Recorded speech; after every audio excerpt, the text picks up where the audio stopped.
नमस्कार। आकाशवाणी श्री विजयपुरम से प्रस्तुत है प्रादेशिक समाचार।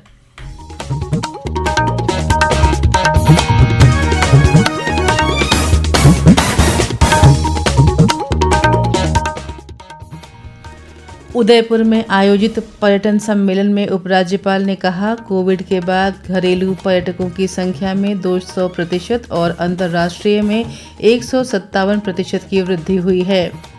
मत्स्य पालन, पशुपालन और डेयरी मंत्रालय की ओर से आयोजित राष्ट्रीय डिजिटल पशुधन मिशन कार्यशाला में एनडीएलएम के कार्यान्वयन में तेजी लाने पर ध्यान केंद्रित किया गया। दक्षिण अंडमान जिला उपायुक्त अर्जुन शर्मा की अध्यक्षता में सरस महोत्सव 2025 की तैयारियों की समीक्षा की गई और स्टार टिकटिंग प्रणाली के माध्यम से जहाज टिकटों के लिए ऑनलाइन आरक्षण सुविधा अब 24 घंटे 7 दिन उपलब्ध होगी।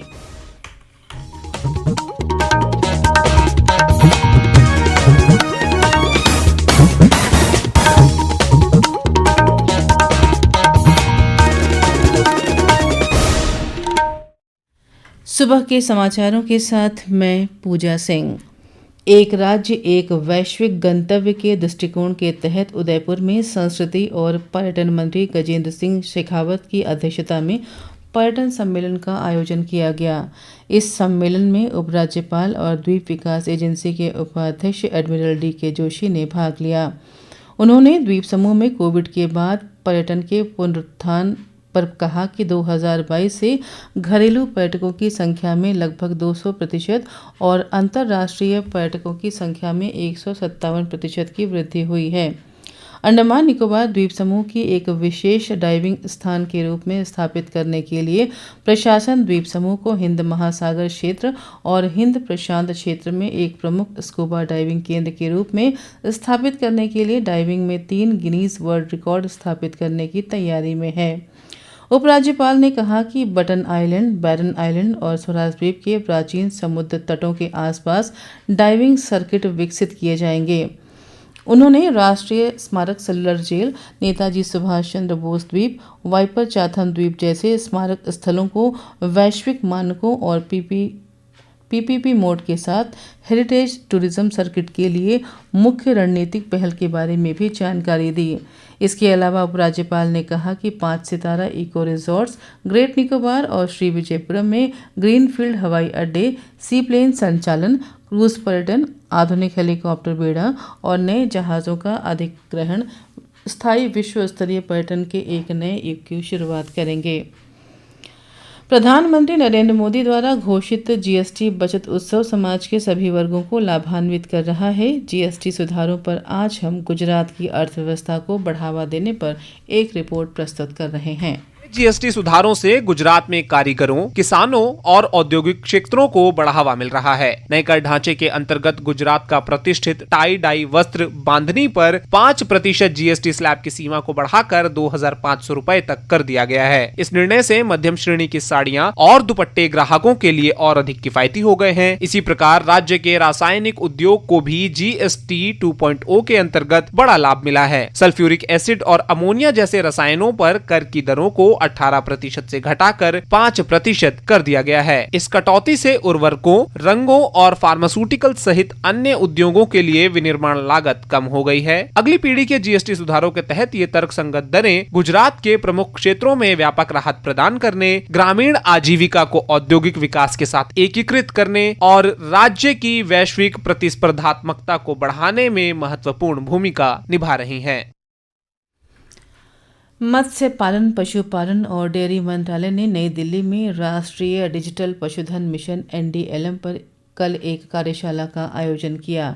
इस कार्यशाला में एनडीएलएम के कार्यान्वयन में तेजी लाने पर ध्यान केंद्रित किया गया। इसमें कुशल पशुधन प्रबंधन और सेवा वितरण के लिए भारत पशुधन जैसे डिजिटल प्लेटफॉर्म का लाभ उठाने पर विशेष जोर दिया गया। मंत्रालय ने कहा है कि भारत पशुधन प्लेटफॉर्म पर 9 करोड़ 40 लाख से अधिक पशुपालक और 34 करोड़ से अधिक पशु पहले ही पंजीकृत हो चुके हैं, जो व्यापक पशुधन डिजिटलीकरण की दिशा में एक बड़ा कदम है। एनडीएलएम का उद्देश्य नस्ल सुधार, रोग निगरानी और उत्पाद ट्रेसिबिलिटी को समर्थन देने के लिए किसान क्रेडिट डिजिटल इकोसिस्टम स्थापित करना है। प्रादेशिक समाचार आप आकाशवाणी श्री विजयपुरम से सुन रहे हैं। समाचारों में आगे प्रमुख है सरस महोत्सव और स्टार ई टिकटिंग प्रणाली। आकाशवाणी श्री विजयपुरम से प्रसारित होने वाला ये प्रादेशिक समाचार बुलेटिन आप मीडियम वेव के साथ साथ FM 100.9 मेगाहर्ट्ज पर भी सुन रहे हैं। ये समाचार मोबाइल फोन और वाहनों के FM रेडियो पर भी उपलब्ध है। प्रादेशिक समाचार में आपका फिर स्वागत है। रक्षा मंत्री राजनाथ सिंह ने कल chief of defence staff general Anil Chauhan द्वारा लिखित पुस्तक ready, relevant and resistant to shaping a future ready force का विमोचन किया। ये पुस्तक भारतीय सशस्त्र बलों को भविष्य के लिए तैयार करने के लिए एक व्यापक और भविष्य उन्मुख रूपरेखा प्रस्तुत करती है। ये पुस्तक युद्ध की बदलती प्रकृति का गहन विश्लेषण करती है और युद्ध का विकासपरक अवलोकन प्रस्तुत करती है। साथ ही साइबर स्पेस, अंतरिक्ष सक्षम संचालन, संज्ञानात्मक युद्ध जैसे उभरते क्षेत्रों और भारतीय सशस्त्र बलों के लिए उनकी बढ़ती प्रासंगिकता पर ध्यान केंद्रित करती है। दक्षिण अंडमान जिला उपायुक्त अर्जुन शर्मा की अध्यक्षता में एक महत्वपूर्ण बैठक में आगामी सरस महोत्सव 2025 की तैयारियों की समीक्षा की गई। ये महोत्सव 17 से 23 नवंबर तक आयोजित किया जाएगा। सरस महोत्सव ग्रामीण भारत की हस्तशिल्प, हथकरघा और पारंपरिक खाद्य उत्पादों का प्रदर्शन करने वाला प्रमुख कार्यक्रम है। ये महोत्सव स्वावलंबी समूह के लिए एक मंच प्रदान करता है जो दीनदयाल अंत्योदय योजना, राष्ट्रीय ग्रामीण आजीविका मिशन के तहत अपने उत्पादों का प्रदर्शन और विक्रय करेंगे। ये महोत्सव NRLM द्वारा ग्रामीण विकास निदेशालय के तहत आयोजित होने वाला पहला कार्यक्रम होगा। जहाजरानी सेवा निदेशालय द्वारा स्टार्स ई टिकटिंग प्रणाली के माध्यम से जहाज टिकटों के लिए ऑनलाइन आरक्षण सुविधा अब 24 घंटे 7 दिन उपलब्ध होगी।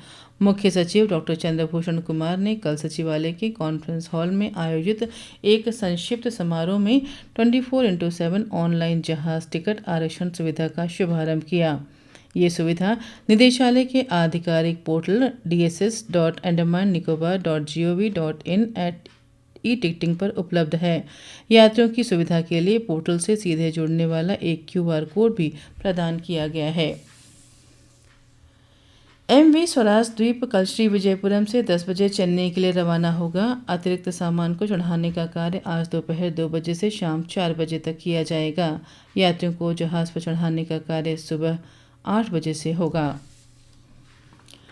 द्वीपों के मिल्क डिवीजन ने अपनी पहले मिल्क कार्ट्स और नया मिल्क पार्लर लॉन्च किया। ये पहल अनिटको द्वारा मुख्य सचिव चंद्रभूषण कुमार की उपस्थिति में की गई। मरीना पार्क में मिल्क कार्ट का संचालन रानी सिंधिया सेल्फ हेल्प ग्रुप की लक्ष्मी द्वारा किया जाएगा, जबकि भातु बस्ती में मिल्क कार्ट का संचालन स्वयं सहायता समूह विक्ट्री की संथी करेंगी। ये पहल अनिटको द्वारा महिला सशक्तिकरण और आजीविका सृजन को बढ़ावा देने के उद्देश्य से शुरू की गई। इस नई शुरुआत से अनिटको के दूध डिवीजन को प्रतिमाह 10 से 12 लाख रुपए की अतिरिक्त बिक्री की उम्मीद है। 13 से 19 अक्टूबर तक वियतनाम के हाईफोंग में आयोजित होने वाली एशियाई रोइंग चैंपियनशिप में द्वीप समूह की एथलेटिक्स अमृता मिंज भारत का प्रतिनिधित्व करेंगी। इसकी जानकारी श्री विजयपुरम स्थित भारतीय खेल प्राधिकरण ने दी है। अंत में मुख्य समाचार एक बार फिर। उदयपुर में आयोजित पर्यटन सम्मेलन में उपराज्यपाल ने कहा, कोविड के बाद घरेलू पर्यटकों की संख्या में 200% और अंतर्राष्ट्रीय में 157% की वृद्धि हुई है। मत्स्य पालन, पशुपालन और डेयरी मंत्रालय की ओर से आयोजित राष्ट्रीय डिजिटल पशुधन मिशन कार्यशाला में NDLM के कार्यान्वयन में तेजी लाने पर ध्यान केंद्रित किया गया। दक्षिण अंडमान जिला उपायुक्त अर्जुन शर्मा की अध्यक्षता में सरस महोत्सव 2025 की तैयारियों की समीक्षा की गई और स्टार्स ई टिकटिंग प्रणाली के माध्यम से जहाज टिकटों के लिए ऑनलाइन आरक्षण सुविधा अब 24 घंटे 7 दिन उपलब्ध होगी। इसके साथ ही प्रादेशिक समाचार का ये बुलेटिन समाप्त हुआ। नमस्कार।